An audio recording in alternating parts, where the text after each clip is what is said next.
Oi, gente! Sejam muito bem-vindas e muito bem-vindos a mais uma Crônica da Moda. No vídeo de hoje eu vou te contar a história de um dos grandes nomes da história da moda brasileira. Sim, eu vou te contar a história do cara que deu o pontapé inicial para a nossa moda nacional surgir e se firmar. E já adianto que o nosso protagonista de hoje é um personagem bem excêntrico, cheio de manias, então vocês podem se preparar porque eu vou contar alguns absurdos dele aqui. Então, na Crônica da Moda de hoje, eu vou te contar a história de Denner Pamplona.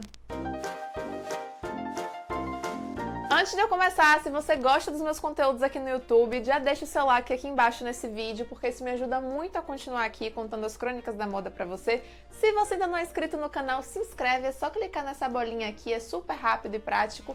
E vale a pena você também ativar o sininho para receber a notificação toda vez que eu coloco vídeo novo por aqui. E se você quer saber mais sobre moda, história da moda, os últimos acontecimentos do mundo fashion, me segue lá no Instagram e no TikTok para ter conteúdo sobre moda todo dia na sua timeline e na sua For You. Denner Pamplona nasceu no Pará, mais especificamente na cidade de Souré, na Ilha do Marajó, em 1937. Ele perdeu o pai muito novo, com apenas 9 anos, e depois disso ele se mudou com a mãe e toda a família para o Rio de Janeiro, que, vale lembrar, era a capital do Brasil naquela época. Denner tem a clássica história de todo estilista que desde pequeno adorava moda, já desenhava roupas para a mãe, para as irmãs, e o seu primeiro contato, digamos, mais formal ou mais próximo com o mundo da moda aconteceu quando ele tinha 11 anos e começou a frequentar a Casa Canadá. Pergunta pra avó de vocês que com certeza elas vão saber o que era. A Casa Canadá foi uma loja fundada no Rio de Janeiro nos anos 30 e que primeiro começou com uma loja de peles, né? Porque sim, naquela época peles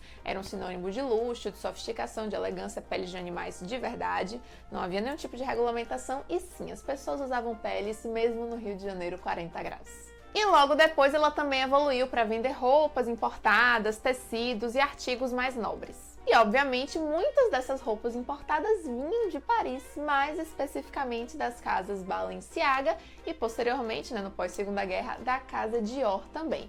E tem uma coisa muito interessante que essas grifes faziam, que era o seguinte, até para diversificar a sua renda, quem morava em Paris conseguia ir lá solicitar na casa Balenciaga, na Dior, um modelo sob medida, mas quem estava fora de Paris não tinha como. Então essas casas, nessas maisons de luxo, elas começam a vender como se fosse o protótipo, né? Um modelo do vestido que pode ser replicado, pode ser costurado em outros lugares, né? E era o que muitas casas, muitas lojas de moda, muitas lojas de departamento de luxo, como era o caso da Casa Canadá aqui no Brasil, da Bergdorf Goodman nos Estados Unidos, faziam. Essas lojas mandavam representantes seus para Paris para assistir os desfiles dessas marcas e eles viam lá os modelos que eles queriam levar para a loja e compravam este protótipo da roupa, né? Esse modelo e tal, e traziam para os Estados Unidos, para o Brasil, para onde fosse, e o vestido era feito aqui, com os materiais daqui, com a mão de obra daqui, né? Obviamente, ele tinha uma etiqueta Dior ou Balenciaga, mas não era a mesma etiqueta de quem comprava lá na Maison. Digamos, quem comprava lá na Maison Dior, Balenciaga, etc., em Paris tinha um legítimo, digamos assim. Não só um modelo criado pelo estilista, mas também costurado no ateliê, com as chefes da costura de lá, etc. E o daqui era o modelo do Dior, do Balenciaga, mas já feito com tecido da própria loja dos Estados Unidos ou do Brasil, costurada por costureiras de lá, etc. Ali no período da Segunda Guerra Mundial, como a importação fica muito mais complicada, a Casa Canadá começa a iniciar uma produção própria de tecidos, de algumas roupas. Mas ainda assim, mesmo que era produção própria, era muito copiada do que vinha de Paris, né? Era tipo assim, imagem e semelhança. Mas o importante também da Casa Canadá, quando a gente fala da história da moda no Brasil, é que ela era um point da High Society carioca, né? Então ela inclusive promovia eventos, desfiles, né? Coquetéis, festinhas. Então era assim onde todas as damas chiques, bem-nascidas, né, e elegantes da sociedade carioca se encontravam, era na Casa Canadá. E existe uma história de que Denner teria trabalhado na Casa Canadá, mas hoje a gente sabe que isso é mentira, inclusive a própria dona da Casa Canadá na época já desmentiu esse fato. A verdade é que a história de Denner é permeada por muitos mistérios e muitos mitos que foram criados por ele próprio, né? Ele inclusive escreveu uma autobiografia dele, onde ele floreava muitas coisas, né? Mudava muitos fatos, justamente para deixar sua história mais interessante. E um dos mitos era esse de que ele havia trabalhado na Casa Canadá, teria feito inclusive um vestido lindo para a Danusa Leão, né? Que hoje é a jornalista, né? Que a gente conhece. Mas até quando a gente vai bater com as datas, as coisas não batem. Para ele ter trabalhado na Casa Canadá, na época que ele trabalhou, ele teria que ser um menino de 11, 12 anos, né? Enfim, então tem muitos mitos em torno da história de Denner. Ele chegou a frequentar a Casa Canadá de fato, nessa faixa etária aí na pré-adolescência, com 12, 13 anos, mas nunca trabalhou lá realmente. Com quem ele de fato trabalhou foi com Ruth Silveira, que era uma mulher muito rica, também integrante dessa sociedade carioca, que costurava muito bem, viajava muito para o exterior, para Paris, trazia muita coisa de lá, de roupa, de vestido. Então ela começa a costurar coisas aqui também, ainda muito inspirado no que vinha de Paris. E Denner vai trabalhar com ela fazendo os desenhos, os croquis. E ele começou a perceber que de fato as criações dele faziam muito sucesso. Começaram a vir mulheres de São Paulo até o ateliê de Ruth procurando os croquis de Denner. E foi assim que em 1956 ele decidiu se mudar para São Paulo. Ele passou um tempo ali trabalhando em outros ateliês da cidade e 3 anos depois ele conseguiu abrir a sua própria casa de alta costura. Vou abrir um parêntese aqui, tô usando o termo alta costura porque era o que se usava na época, até porque nos anos 50 ainda não existiu o prêt-à-porter, o pronto para usar. Então praticamente todas as roupas eram feitas sob medida. Claro que você tinha coisa mais de luxo, quando você ia para uma maison, né, como Dior, Balenciaga, ou até para um estilista como Denner, que ele criava uma roupa para você usar e fazia sob medida para você. E você tinha também onde a maioria das pessoas iam, que era a modista, que você levava um modelo lá de uma revista ou de alguém para ela fazer igual para você. Então não havia essa regulamentação que tem hoje sobre o que é e o que não é alta costura, que é uma coisa que a Federação da Alta Costura e da Moda de Paris faz hoje. Então tem todas aquelas regras, enfim, que eu já expliquei para vocês no meu vídeo aqui sobre alta costura. Hoje a gente sabe que não é tudo feito sob medida que é alta costura, mas você descobre lá nesse meu vídeo. Denner é considerado um dos percussores da moda brasileira. E foi mesmo, né? Até porque ele foi um dos primeiros estilistas, se não o primeiro estilista que a gente teve formalmente, que tinha um ateliê que criava roupas, né? Até porque a moda brasileira nada mais é do que moda feita no Brasil por um brasileiro, era justamente o caso de Denner, mas ainda assim suas referências, suas influências ainda eram muito europeias. Só para vocês terem ideia, ele tinha como principal inspiração, como principal espelho e referência as criações de Cristóbal Balenciaga, como inclusive qualquer estilista que estivesse começando a carreira nos anos 50, era o caso do Givenchy, do Halston, todo mundo queria ser Balenciaga naquela época. E claro que Denner também queria transferir todo aquele savoir-faire francês para o seu ateliê na Avenida Paulista. Então, assim, ele fazia questão de tornar tudo muito pomposo, muito elegante, muito classudo, para parecer quase que o ateliê dele era um pedacinho de Paris no meio de São Paulo. Inclusive, gente, tem uma foto dele que eu adoro. É uma foto que ele está sentado numa cadeira e as modelos dele usando suas criações, obviamente, ao redor dele. E essa foto me lembra muito, mas muito, uma foto que Yves Saint Laurent tem, ainda nos seus tempos da Dior, bem novinho, que é ele com as modelos também ao seu redor, usando as criações dele. Obviamente as fotos são diferentes, né? Porque a de Yves Saint Laurent, as modelos estão em várias posições diferentes, né? Mas assim, pra mim, existe aqui uma clara referência. Eu poderia apostar que Denner olhou para essa foto do Yves Saint Laurent e falou: vou fazer parecido. E o fato é que Denner Pamplona não demorou muito para fazer sucesso. Um ano depois de ter aberto seu ateliê, ele já estava ganhando prêmios, dentre eles a Agulha de Ouro, que era o prêmio dado no Festival da Moda, promovido pelas indústrias Matarazzo-Bolzac. Matarazzo, não sei se vocês reconhecem o nome, é o nome daquela família super famosa, rica e poderosa lá de São Paulo, do André Matarazzo, que nos anos 50 se casou com a Maísa, cantora. Eles tiveram o Jaime, que ele usa o sobrenome de Maísa, né? O Jaime Monjardim, que hoje é diretor da Globo, de novela, etc. E o filho dele, o neto da Maísa, é o Jaime Matarazzo, aquele que também é ator da Globo, bonitinho e tal. E Balzac, também já falamos desse nome aqui, principalmente quando contamos a história da Dior, era uma grande indústria têxtil lá da França. Inclusive, o dono dessa indústria, o Marcel Balzac, foi o que financiou a abertura da Maison Dior lá em 1946. Então, durante muitos anos, a marca Dior pertenceu a esse grupo.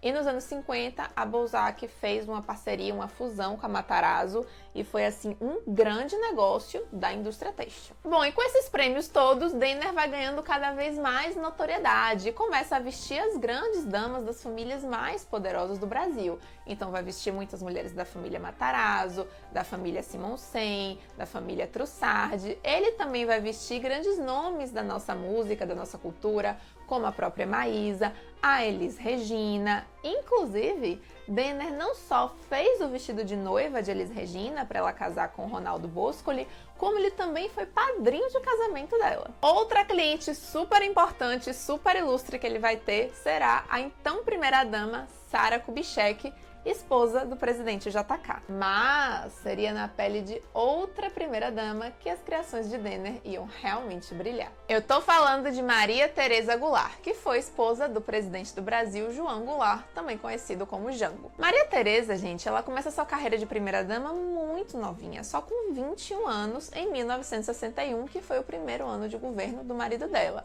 E ela era vista como uma jovem muito bonita, elegante, até, mas assim, uma jovem simples, né? Até pela própria maturidade, talvez ela era muito nova, né? Então, assim, ela não tinha o brilho, o esplendor e a imponência, principalmente, que se esperava de uma primeira-dama. E vale ressaltar que neste mesmo ano, quem também se tornou primeira-dama foi Jacqueline Kennedy, lá nos Estados Unidos, porque em 1961 também começou o governo do John F. Kennedy. Inclusive, a Maria Tereza era frequentemente comparada com a Jacqueline Kennedy pela imprensa brasileira, e no bom sentido, né? A imprensa mostrava, olha, como nossa primeira-dama é linda, uma mulher elegante, é a nossa Jack Kennedy, sabe? Era uma comparação que rolava muito. Em 1963, os Kennedy viriam ao Brasil em uma visita oficial e, para isso, a Maria Tereza convocou 3 estilistas para ela escolher quem iria vesti-la para essa ocasião. Afinal, ela estava prestes a se encontrar com uma das mulheres mais elegantes do mundo naquela época. Um desses estilistas, obviamente, era Denner, e foi ele que ela acabou escolhendo. A visita acabou que não rolou, foi cancelada, mas a relação de Maria Tereza com Denner vingou. Eles se tornaram amigos, inclusive, e ele vestiu ela para todas as ocasiões e eventos oficiais de uma primeira-dama, e ela passou de primeira-dama sem graça a mulher mais elegante do país, figurando sempre no top 1 das mais elegantes do Brasil. Denner, por outro lado, foi colocado ali mais uma vez na alta roda do poder, né, das mulheres importantes do Brasil naquela época, e também isso foi um fator que impulsionou muito a moda nacional. Afinal, pela primeira vez a gente tinha a imagem de uma primeira-dama usando moda brasileira feita por um brasileiro. Só pra vocês terem ideia, gente, Denner ganhou tamanha projeção com isso que ele chegou a ser capa da revista francesa Paris Match, uma revista super importante que não só colocou ele na capa, mas com o seguinte título: o homem mais snob da América do Sul. Pra vocês terem ideia de como Denner se achava o maioral. Pena que a relação dos dois durou pouco, né? Porque em abril de 1964 foi dado o golpe militar que derrubou o governo do Jango, instaurou a ditadura no Brasil, e aí Maria Tereza, o marido e os filhos tiveram que fugir pro Uruguai. Em 1965, Denner resolveu se casar, sim, contrariando todas as especulações que rolavam sobre sua sexualidade naquela época, vocês podem imaginar. Ele se casou com Maria Estela Splendore, de 16 anos, que era uma de suas modelos, né?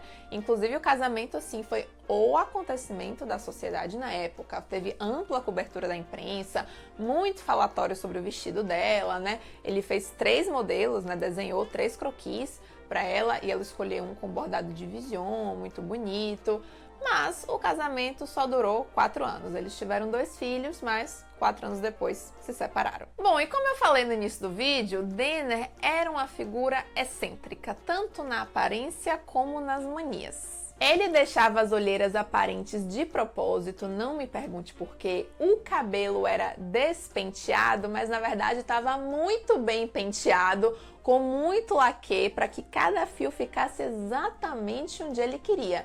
Isso sem contar nos seus colarinhos, que tinham que ser perfeitamente engomados e ter 9 centímetros de altura, gente. O próprio Denner dizia que não dava nem para virar o pescoço, mas que ele não se importava porque ele gostava de olhar as coisas de frente. Se ele tinha um ícone de estilo em quem se inspirar, é óbvio, e essa pessoa era ninguém menos que Oscar Wilde, né? O famoso dramaturgo, escritor inglês que viveu lá no século XIX e foi um símbolo do dandismo, né? O dandismo que era o dandy no século XIX era considerado esse homem elegante, com senso estético apurado, né? A gente sabe que no século XIX homem e moda já não era uma coisa que estava combinando muito, mas o dandy era ali o mais perto que o homem podia chegar da moda, de ser um homem elegante, de ser um homem fino, requintado, sofisticado. Então, o Denner se inspirava muito nessa imagem de Oscar Wilde e até se a gente comparar as duas fotos dele, a gente vê que há claramente uma semelhança aí. E no quesito manias, Denner conseguia ser ainda mais absurdo. Ele tomava banho na banheira só com água quente e bicarbonato, porque segundo ele regulava o seu metabolismo, e depois ele enchia a banheira com litros e litros de leite, se banhava no leite para, como ele dizia, dar viço à pele. De onde ele tirou essas coisas, só Deus sabe. Sem falar que ele exigia que seus lençóis fossem trocados todos os dias e ele traduzia os nomes de todos os seus funcionários para o inglês. Então, se o seu mordomo se chamava Pedro, ele chamava de Peter. Nos anos 70 veio a grande expansão dos programas de TV de auditório, como a gente conhece hoje, o de Luciano Huck, o de Marcos Mion, enfim, nos anos 70 foi que veio o Chacrinha, e o Denner participava de um desses programas que era apresentado pelo Flávio Cavalcante na TV Tupi, né, que acabou há muitos anos, existia naquela época, né, e o Denner era jurado desse programa e ele decretava o que era um luxo e o que era um lixo. É daí que vem esse bordão. Nessa época também, ele vai disputar o título de mestre da alta costura brasileira com outro estilista, que era o Clodovil Hernandes, que muito provavelmente você conhece como um apresentador de TV muito polêmico, sem papas na língua, porque ele ficou muito tempo nessa função, mas ele começou a carreira como estilista, um estilista muito bom, inclusive, ele começou nos anos 60, e nos anos 70 ele e Denner vão ter aquele racha ali, aquela rivalidade para ver quem é o melhor. Inclusive para as noveleiras e noveleiros de plantão, não sei se vocês lembram daquela novela Tititi, que ela passou originalmente acho que nos anos 80 e teve um remake em 2010 que eu assisti, eu adorava, e que conta a história justamente de uma disputa entre dois estilistas, né, que é inspirada nessa história de Denner e de Clodovil. Então na novela a gente tem o Jacques Leclerc, que claramente é o Denner, né, bem pomposo e tal, que disputa com o Victor Valentim, que seria o Clodovil aí. Então a novela foi inspirada nessa briga desses dois estilistas brasileiros. Em 1975, Denner se casa novamente, dessa vez com uma de suas clientes, a Vera Helena Camargo, mas esse casamento dura ainda menos que o anterior, só 2 anos e depois eles separam. Bom, o que aconteceu também nos anos 70 é que o prêt-à-porter, a moda pronta para usar, chega com força no Brasil. O prêt-à-porter ele surge lá na Europa, ainda nos anos 60, a gente sabe que inclusive Yves Saint Laurent foi um dos primeiros a adotar o modelo, ainda bem no início da década, e com o passar dos anos, esse modelo de roupa pronta vai avançando cada vez mais, chega no Brasil nos anos 70 e tem um grande baque para esses ateliês que faziam roupa sob medida, como era o caso de Denner. Ele, obviamente, rejeitava totalmente esse modelo de comprar roupa pronta, até seguindo os preceitos do seu mestre Balenciaga, que acabou fechando o ateliê por não aceitar fazer o prêt-à-porter. Então, o Denner, ele vai caindo num processo de decadência pouco a pouco. Até porque é aquela coisa, se você não se adapta às mudanças, você não sobrevive, né? Então, o Denner continuava muito ativo na mídia, nesses programas de TV, aparecendo muito, mas ficava cada vez mais claro que os seus tempos de glória, seu auge, era dourada, tinha chegado ao fim. Em 1976, ele decide fechar o seu ateliê. Em 77, ele se divorcia da segunda esposa. E em 1978, Denner Pamplona morre, né? O diagnóstico que a gente tem hoje não é nada confirmado, mas é que ele tenha falecido devido a cirrose hepática por conta dos seus problemas com o alcoolismo. E é isso, gente. Eu espero que vocês tenham gostado da crônica de hoje. Tinha muito tempo que eu queria contar a história do Denner pra vocês, porque ele é uma figura essencial pra gente entender como a moda começou no Brasil, como ela começou a ser introduzida nesse mercado.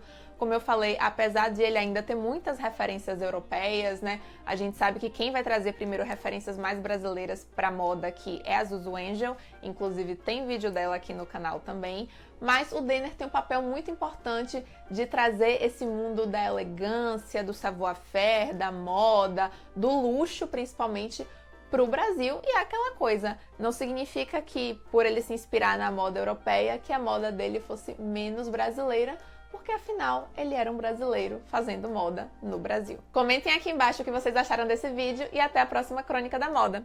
Um beijo!